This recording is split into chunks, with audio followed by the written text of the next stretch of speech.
what's up, everybody? Welcome to Easy Money, a sports betting show, Monday, January 9th, 2023. Got pretty good slate of games. There's not a whole lot on tonight because of the college football national championship game tonight. But have a few NBA games. Was there any hockey tonight? Yeah, there's I think 4 hockey games. No, there's not a whole lot of college basketball either today, but because everybody's going to be focused on this big football game tonight. We'll talk about it. Over the weekend, Friday, I done real good on my picks. Saturday and Sunday, I didn't fare as well. But I ended up for the week. My picks were 25 and 20 for the week. So I was at 8 and 6 over the weekend. Like I said, done real good on NBA Friday night, but struggled a little bit on NFL yesterday. Went 2 and 2. Well, 2 and 2 on NFL yesterday. Yeah, I had several parlays on Friday, Saturday, and Sunday. 14 picks altogether. Went 7 and 7. I did hit my Sunday NFL parlay. I had Miami win money line, and I had the Arizona San Francisco over 40.5, and I had Carolina plus 3.5 at New Orleans. So that parlay hit, so that wasn't too bad. So I went 7 and 7 for the weekend. Yeah, like I said, I was 4 and 1 on the NBA Friday night, 2 and 1 on my college basketball on Friday night. Then Saturday NFL I was 0 and 2. I had the over for the Chiefs and Raiders. That didn't hit. Then I had Jacksonville minus 6.5. They won the game, but they didn't cover. And then yesterday in the NFL, I was 2 and 2. But for the week, that'd be Monday through Sunday. I was 25 and 20 on the picks I gave out. It's not super great, but hey, anytime you're getting more right than you got wrong, you're doing pretty good. Yep. What do you think about this college football national championship? Well, I of course I'm gonna root for TCU. I'm gonna root for the underdog. What's the point spread on that now? It was at 13. I'm getting ready to pull it back up now. Last I was seeing it's at 13.5.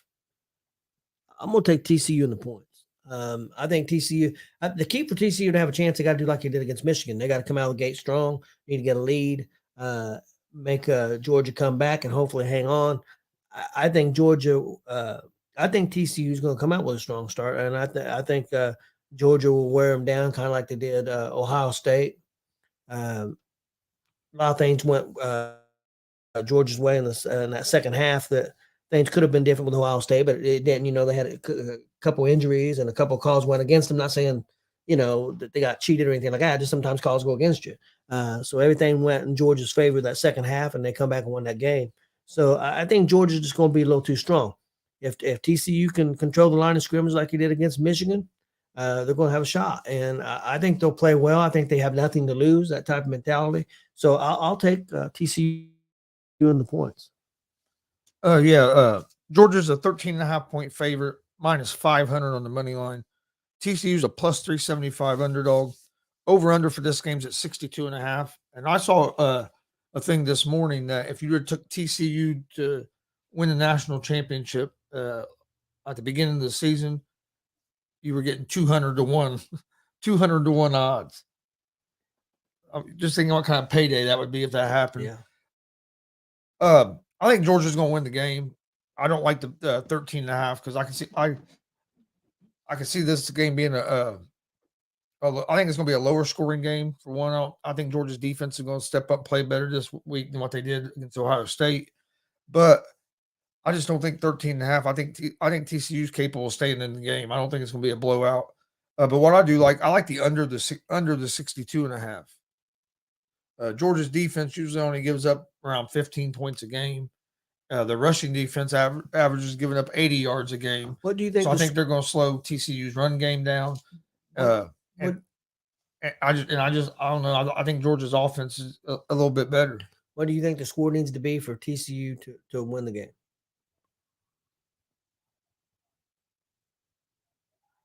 I think TCU needs to hold Georgia under 25, 20 to 25 points. I'd say closer to 20. I think for TCU to win this game, they need to get the run game going. They need to control the clock. win time of possession. I kind of agree. I kind of agree with you. You know what I mean? that- I think that's slow the game down. You keep the ball as long as you can, get points, but that time of possession, I think, is going to be big for TCU. I think I kind of agree with you. I think they got to keep them. I think they're going to have to score 28 to 30 points and keep 25 at the most. But I think, well, I'm talking about yeah, that's what TCU's TCU's going going to score that. But yeah, they have to can't give up no more than 25 at the most. I don't see TCU winning closer to 20. I would feel more. I don't see TCU scoring 21 points and winning the game. I mean, I could be entirely wrong, but I think Georgia's going to put some points up on TCU's defense. But they got to hold them. They got to hold them under that 30 mark. I think to definitely have a chance. And Georgia's defense looked good all year, but Ohio State was able to expose them some. So that defense, a lot of it depends on how that Georgia defense steps up and plays. But what I like the under the 62.5 because I think both teams are going to be around the 20s. I think we agree in this game. The line of scrimmage is going to be the key. Yeah. And I know, TCU deserves to be here, but if you watch that Michigan game, TCU played good and they won that game, but Michigan shot themselves in the foot a lot. I mean, a lot went TCU's way that game. They had a couple calls. Call that should have been a touchdown, in my opinion, ended up getting reversed. And if it takes you that long to reverse it, it should never got reversed. And then there was I think, what was it? A targeting call or something that could have been called. But same thing Ohio State. Same Ohio State. But that happens. But that happens. Sometimes the ball bounces. Bounce their way. So, and I think TCU's going to need that tonight.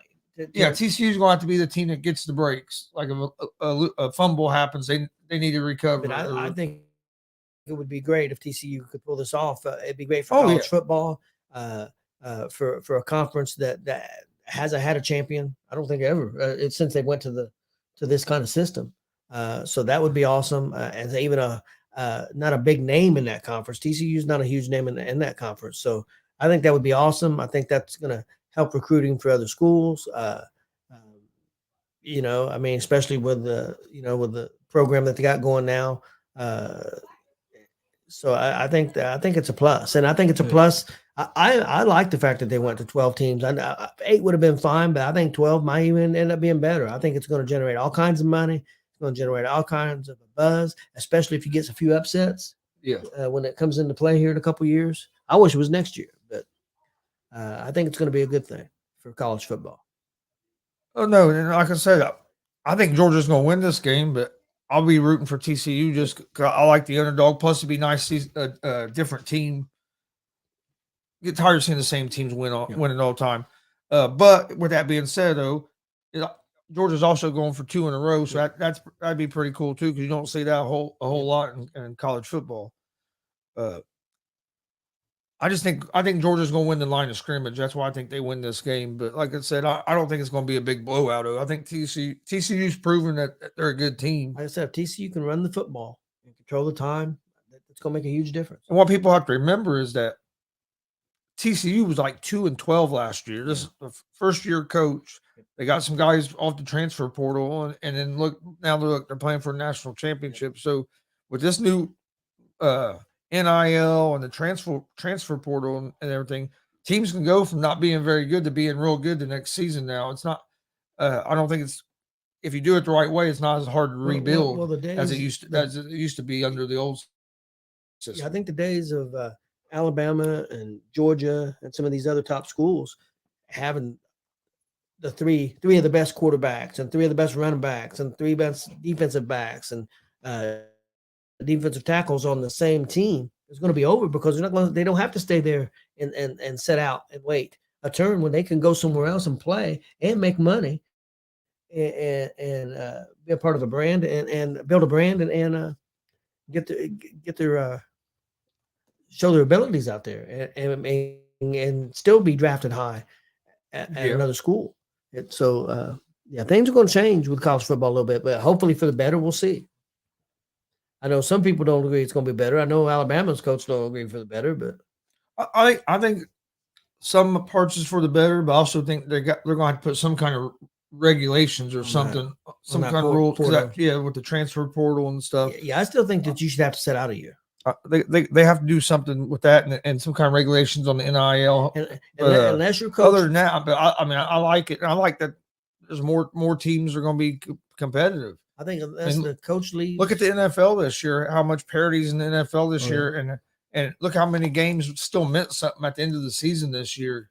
The last week, yesterday, there was a lot of games yesterday that still had playoff implications. So, and going into the NFL playoffs, I mean, yeah, there's a couple teams you think might be favorite, but there is not that one team that's been dominant that you just think is automatically going to be there like in years past. So, and I think that makes the NFL playoffs even more interesting. We got 14 teams in the NFL playoffs this year.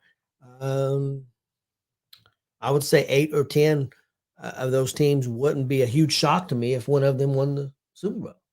I think the only two teams that would really surprise me right now, if they won it, would be the Miami Dolphins. Now that's because they're 7th seed and their health issues, and then the other one would be the last one that got in the NFC, Seattle. I think that would be kind of a surprise. But other than that, I don't think I would be super shocked if any other teams won it. I'm not super shocked. I mean, I wouldn't be super shocked. I'm not saying that they're a favorite or I think they're going to win it, but I wouldn't be surprised if the Giants went on a roll with Barkley and them. I don't think they're quite talented enough. That might be a little of a stretch. I do think they win in the first round. They could beat Minnesota, but who's to say if that offense if Minnesota got on a roll? Yeah. I mean, if the Minnesota's biggest thing is if their defense, if Minnesota's defense could get on a roll like Indianapolis's defense did back in 2006 when we won the Super Bowl, if their defense could get on a roll like that, Minnesota would be tough to beat because they got weapons on offense. They can put up some points, but if Minnesota's defense could just hold teams to 24 points a game, they're going to be right there. Yeah, so most games. So then with the Ravens, the Ravens and Bengals, if Lamar Jackson plays, that's not an automatic win for the Bengals. The way Jacksonville's been playing, Jacksonville Chargers game going to be not San Diego, where the Chargers have been playing. You can't count those teams out. I mean, they could go on a run. They've all got talented teams. I'm sticking with what I said a couple weeks ago. I think it's going to be the 49ers and the Bengals. I don't remember if I had an NFC team, but my original pick to win it all was the Bills, and I'm going to stick with it. Even though they've had a little bit of struggles this year at times, but I'm gonna stick with that pick. I wouldn't be surprised to see the Bengals there again. I think they're peaking right. I think in NFC, I think the team that's peaking at the right time is the 49ers. They're getting healthy. Mitchell's come back. What's that one receiver? I think he's getting ready to come back. Samuel, I think he's getting ready to Debo. I think he's getting ready to come back. So I think they're getting healthy at the right time. They're on a roll. I know I heard you guys talk earlier on the sports show that a lot of these people didn't believe in Purdy as a franchise quarterback. I don't know how you can say that at this point. I mean, I don't know that you can say he's a franchise quarterback, but I don't say you can say that he's not. Yeah. What if he wins the Super Bowl this year? If he wins the Super Bowl this year, do you move on from him? No, I don't see. Well, I wouldn't think so, but I mean, we saw Philadelphia do that with Nick Foles. He won the Super Bowl and they went right back to Winston next season as a starter. I don't. Not saying it's the exact same situation, but but no, I would think if they go to the NFC Championship game and let's say they go to the NFC Championship game or Super Bowl and he plays well, I don't see how he's not the starter next year. Lance, you don't know what you have. You know what you have with Garoppolo. Garoppolo injuries can be an issue some. And I know we've seen a few passes that haven't looked great. Yeah. But overall, overall he hasn't played bad. Just overall he's played in the playoffs. I think he's gonna have to clean up. Like I said, seems like there's one or two passes. He had a pretty good day yesterday. It was 20 or 25. Okay. Probably maybe one of his best days. 3 touchdowns and 20 or 25. And I expect him to get because it's just his 5th game. So he's in first couple games there was a couple throws that should have been intercepted, and he got lucky they wasn't. But now I agree with you. I do think he's been playing as he's gotten some more playing time. He's playing better. But what team defensively? Oh no! When the 49ers are on. Well, I'm talking about defensively against him in the NFC. Yeah. I mean, I think you would say Dallas, but they haven't played that well lately. No. If Dallas don't put pressure on him, I don't see him having a big problem with them. Maybe the Eagles. But plus Dallas's run defense and 49ers get that run game going, then Dallas will be in trouble. Maybe the Eagles, but the defensive teams in the NFC are not. I mean, I don't think the Vikings defense scares San Francisco's offense. So I just now it may be a different story, but then again, this Kansas City defense is that scary to their offense? Is Buffalo, Cincinnati? So I mean, they may match up well with those teams. We'll see. Playoff time is a different thing. He could go in there and choke. I mean, who knows? Only thing I don't like about the playoffs schedule is I don't understand why they are having a Monday game. Why not do 3 games Saturday and 3 games Sunday? Because now you already, when you play Sunday and Saturday, well, the next week one team could have 1 day less. I understand that, but now a team could have 2 days rest. Whoever wins that Monday night game, if they play, what if they play Saturday next week? Which I'm sure they'll try to make. They'll probably make sure it's at least Sunday. Yeah. But so it's I don't know, because last year I thought they had 3 and 3, and I loved that, having 3 on Saturday and 3 on Sunday. Well, a few people have been talking about the way they did the playoffs because of the injury that happened with Buffalo and everything. And we heard something last night that we didn't know, that the fact that the NFL had rules in place for situations kind of like this and changed them. Yeah, changed them. That's why the Bengals were so upset. That's why the Bengals started to get a little upset. And I think they got a legitimate gripe. If there was something in place to deal with that, why did you go against it? I think they got a legitimate gripe. Some good news though. DeMar Hamlin has been some people said earlier he was released from the hospital. He's not been released from the hospital. He's been transferred to a Buffalo hospital to continue treatment or whatever. But they have so he's definitely not critical anymore. And they've transferred him to a hospital closer to home, basically at home. For him to finish. So it sounds like he's going in the right direction.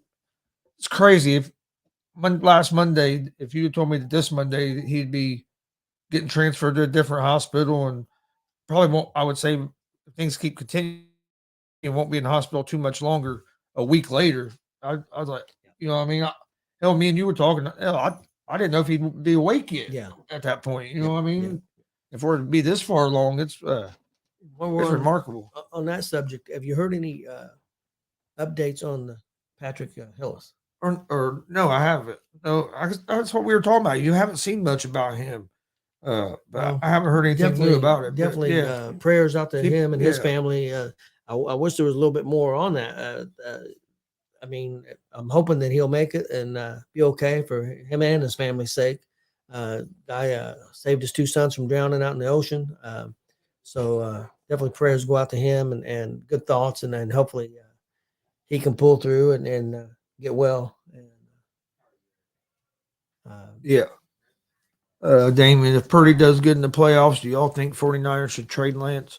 I don't know if they'll trade Lance. They might keep Lance as maybe their backup if they go ahead and get rid of Jimmy G, or you could try to get rid of Lance. If any, it probably just depends if anybody be interested in him. I don't think you get much for him. And coming off an injury, I don't think you're going to get a whole lot for him because they could. I guess they could try to work out with Garoppolo about being the backup, so you have a solid backup. But I don't know. I kind of think Garoppolo is going to be moving on to a different team, so I think Lance might be there as a backup. I don't know how you go to Lance as a starter over Purdy, especially if they have a deep playoff run. But NBA got a few games in NBA tonight. Well, even if they don't have a deep, let's say they get put out in the second round, but he plays well. Yeah, they just as long as just get beat. I don't know how you move on, in my opinion. But. Unless he just fell apart in the playoffs and was the reason that you lost, that would be the only way I could think of. Maybe you don't go to him, but I would still get. He's played 5 good games and hasn't. So that's what I'm saying. It's a small sample size, but if he plays well in the playoffs, I think you at least bring him back next year to give him a chance. I do too. Everybody talks about got these quarterbacks getting ready to come out, and the coach should take this guy, or this team should take this guy, and he's definitely going to be a franchise player. You don't know.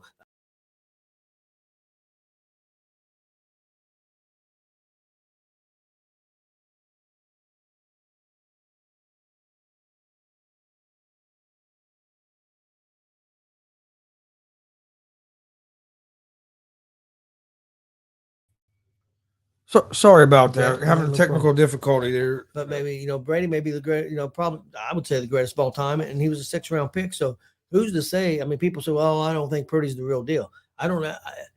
I understand saying that before the season started. Nobody thought the guy was going to play, but the way he's performed, who knows? He may, who knows what the guy could be. Want to make sure everything was still good. I think some people get kicked out for a second. Put too much on what the scouts think sometime, or what these so-called experts think. I know I read an article where a scout Well, it's like was higher on Purdy than he was Lance, and is not shocked. Well, it's like everybody's sold on this Bryce Young and Stroud at quarterback. I'm not 100% sold on either one of them. I didn't see a lot of Stroud this year. I didn't see a lot of the Georgia quarterback. I saw more Stroud than anybody. I seen Ohio State. Yeah, Stroud's from Ohio State. Yeah. I seen a lot of him. I didn't see a lot of the Young. Young. That's who you're talking about. Yeah, I didn't see a lot of Young. Stroud was okay. Looked great against Georgia. That was one game, but Georgia's supposed to be probably the best defense he's played against. So, so I don't know.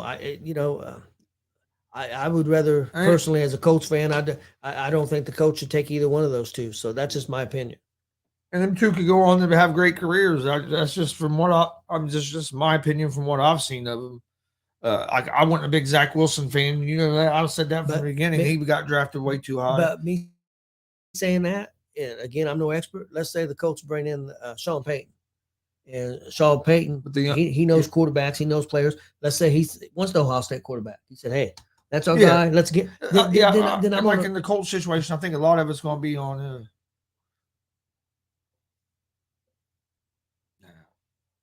Who the coach is? Yeah, who the coach is going to be? Yeah, that's what I started reading Damien's comment and got me messed up. Well, Damien can mess you up. Let's see what he's saying there. Want to know about that celebration the Steelers did where they were acting like they were doing CPR?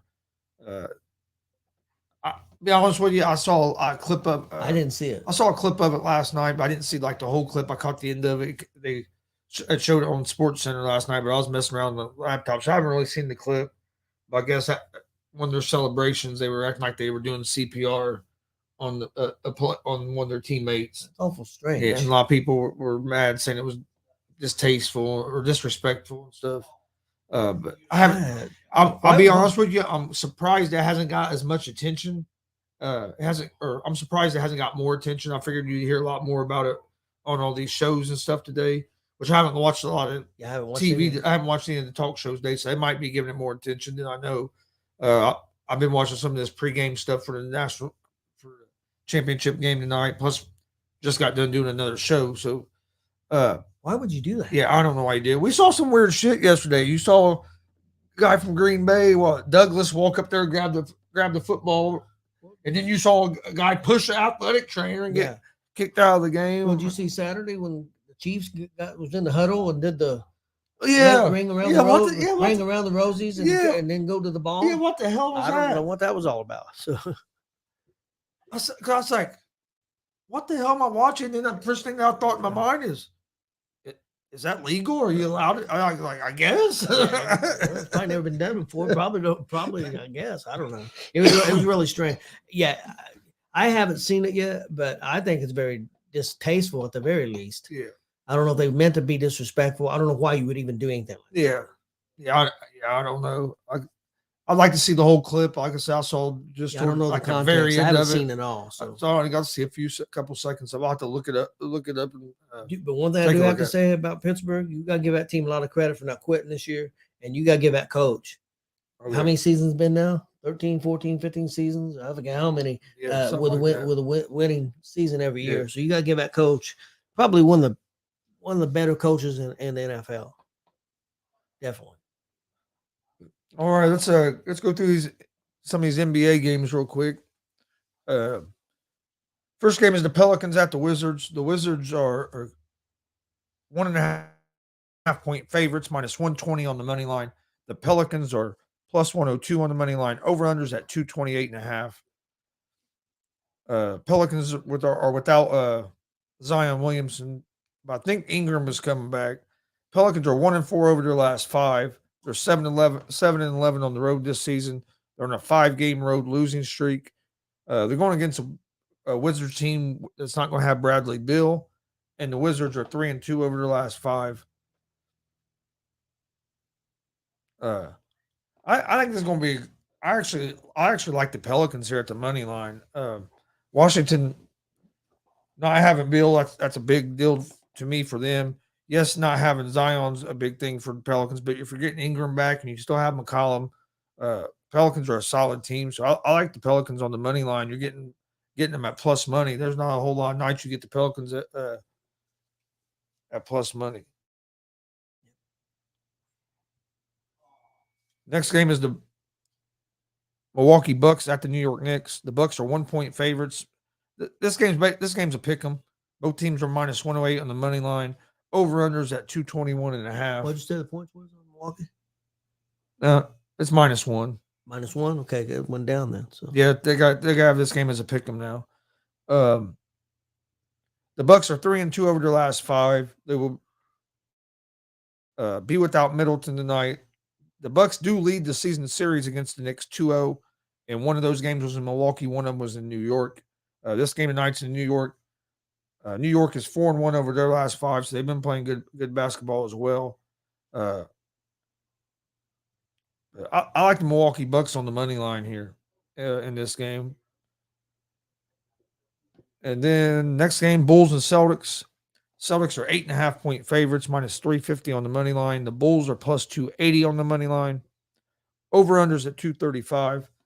The Bulls are on a 3-game win streak. And if I remember right, I read that I think the Bulls have give the Celtics fits this year. Yeah, the Bulls have given Celtics some trouble this year, and Marcus Smart will be out for the Celtics. And the Celtics, when Marcus Smart's out, they miss him. They miss that point guard being there. I know they do have Brogdon, but Brogdon, health-wise, plays limited minutes most of the time. So I like the Bulls at the plus 8.5. Celtics could win this game, but I think it's going to be a close game. I think the Bulls at least cover. And you got the Spurs at the Grizzlies. The Grizzlies are 12-point favorites, minus 670 on the money line. Spurs are plus 490 on the money line. Over-unders at 237. I think the Grizzlies win this game. Grizzlies are the better team, but 12 points, that's too many points for me. Then you have the Lakers at the Nuggets. Nuggets are 13-point favorites, minus 770 on the money line. Lakers are plus 540 on the money line. Over-unders at 237.5. Lakers are dealing with a lot of injuries. I like the Nuggets in this game, but again, 13 points in an NBA game. But the Lakers have been playing better though, isn't it? Yeah. But I think I'm wanting to say maybe LeBron's not playing tonight. LeBron's not playing. I think that's why it's all the way up to 13. Okay. And then you got the Orlando Magic at the Sacramento Kings.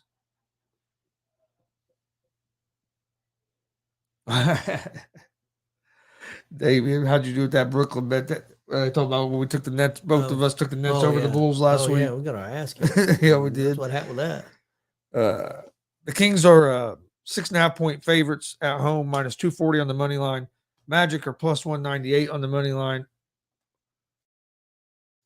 Over under for this game's at 237.5. I like the Sacramento Kings here at the minus 6.5. They've been playing solid basketball all season. Both these teams are 2-3 over their last 5 games, so they haven't been. Either team hasn't been playing great, but I think Sacramento is the better team, and at home, I like Sacramento at the minus 6.5. That's all the NBA games for tonight. My best picks for the NBA that I'm giving out for today is going to be the Pelicans money line, Bulls at the plus 8.5, Bucks money line, and the Sacramento Kings at minus 6.5. I have an NBA parlay. I'm going to take the Pelicans win money line. I'm taking the Milwaukee Bucks win money line, and I'm taking the Sacramento Kings minus 6.5 in my parlay. All right. College basketball, there's not a whole lot of games. I'm taking New Mexico at minus 5.5 at home against Oral Roberts. And then I like I just wrote down North Carolina, but that's not the whole school name, against Coppin State.